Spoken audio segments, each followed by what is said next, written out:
Hello, I'm Martin Kuppinger. I'm principal analyst at KuppingerCole Analysts. I'm here to speak with Darrell from Ping Identity about his perspectives on the future of digital identity. Welcome, Darrell. Thank you very much for having me. The conference is very good. Thank you for the EIC 2023. It's been very, very positive. Thank you. So when you think about future of digital identity, what is that comes to your mind first? Yeah, what we're seeing now is identity is becoming more the silver thread throughout all these experiences and throughout all the security ecosystem as well. So what we need to be able to do is have more portability and more extensibility, scalability than what we currently have in these identity systems. Today, we see organizations having to build these big back-end integrations, whether it be SAML or OpenID Connect, and this federation model has kind of come to its end of life in a way because it's not scalable anymore. We have one of our banks that has 300 OpenID Connect connection requests a month to be built. Okay. With fintech companies and business affiliates.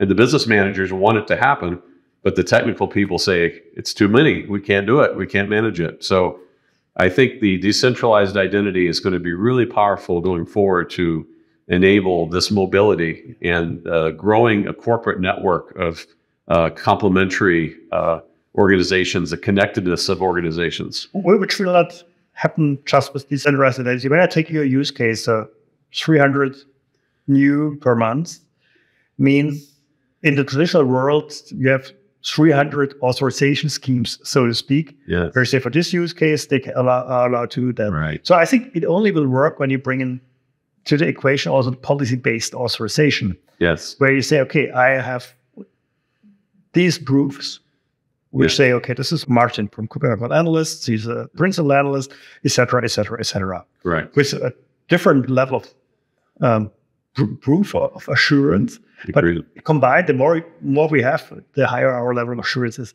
And then in the policy, you will say, okay, then Martin can do that. And then you can map these use cases very simple to your sort of existing still backend by changing the authorization. So I believe it will not work alone when we go to a decentralized identity. Totally agreed with you. Authorization and central authorization hubs are going to become very powerful in the future. And a lot of the policy and business logic will be abstracted out of these applications. Yeah. They're all buried today, and they're going to be extracted out. Even for legacy applications, we still can do a lot with policy-based authorization. When we then say, okay, at the end there are few typical sort of combinations of entitlements. Yes. And if we then say, okay, if we bring these proofs, we can map it to that at runtime. So correct. I think there are ways to combine the old and the new world, which is very, very important, but to make it simpler for businesses to move forward fast and ideally with a higher level of security. Absolutely, absolutely. We're starting that process. We're presenting with Raiffeisen Bank here at your show. Yeah. Thank you for that opportunity. And we'll be explaining how we're going to cut the OIDC wire in the sky and then just rewire through the wallet, and the applications won't have to change initially. Yeah. So we can start that process. And then the next phase is exactly what you said. The plan is to put a centralized authorization hub and start using that to make decisions. Yeah. Sometimes I'm really a bit sad about that. So I tend to say, back in 1976, IBM released RAG-S, a policy-based resource access facility. Yes. So, and we are in 2023. That means 47 years later. Yes. And we're still not yet there. Okay, it's a different world. It's an open world. It's not just on the mainframe.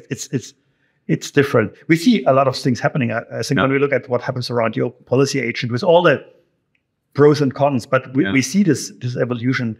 That's what you're telling, I think, is the next big step we must make, because it enables us to solve or to modernize a lot of the legacy use cases without breaking everything. Yes, absolutely. The other thing that we're being surprised by is how our big customers are, we always thought service providers would be willing to give up some of their identity stores and always use fresh data from the phone. That always made sense to us.